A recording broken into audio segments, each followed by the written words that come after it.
Përmend pejgamberi sallallahu alaihi wasallam hadithin qudsi, I cili është hadith I saktë dhe shënon Imam Buhariu, ku Allahu xhalla xhelalu në ditën e Kiametit po I thoj ka qafirit, o robem, qafirit masi ta gjykon me xhehenam.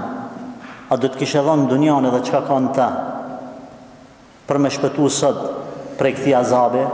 Thot po o Zot. Atëherë Allahu xhalla ja kthen, kom lyp prej teje diçka më pak se kjo, shumë më pak se kjo. Por ti patjetër do ishe me mbo kufër, patjetër me mohu. E cila është ajo? Thot me mbesu, me pas iman. Andaj, nëse krahason që të hadith ditës gjykimit me sot, na do më thone pas këmi një vlerë më të madhe se sa çka ka në tokë edhe në ta, edhe mrena saj. Ka edhe jetë kuranor se në ditën e gjykimit do t'jepnin arja, argjend, toka, qielli, mu kanë mbushur, kretë kanë me dhonë. Ti e ki këta. Ditën e gjykimit njerëzit do të donin me table veç një sejdë. Veç një sejdë tonë, një shahadet, për me hynë në radhë, një shahadet sinqert. Kjo është pasunit cilën na e kemi. Ama sinqerisht mendoj që her pas herë nuk e ndjejmë këta. Ndoshta lakmojmë një person që ka një shtëpi të mirë, ose një makinë, ose një post, që është falsë. Se çdo post, çdo pozitë, çdo autoritet, çdo emën që e bën jashtë atë dinit islam, jashtë ibadetit, jashtë rrugës Zotit, dije që është fals. Dije që nuk të vyn. Pa marrë parasysh ku ke rrinë, në qiell nëse ke rrinë me autoritet.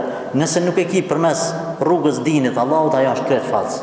Edhe herët e vonë ka më u kthy kundër te dhe s'ki me pas dobi prej saj.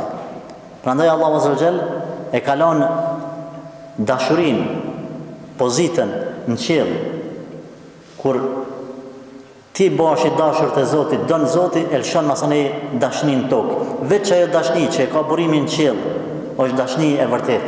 Kretë dashni tjera që dojnë njerëzit, një këngëtar, një artist, një x person, që s'ka ardhur prej qiellit, po ka ardhur thjesht mënyrë, domethënë njeri mas njerit, jo prej Zotit të njeri. Ajo është dashni, autoritet, famë false.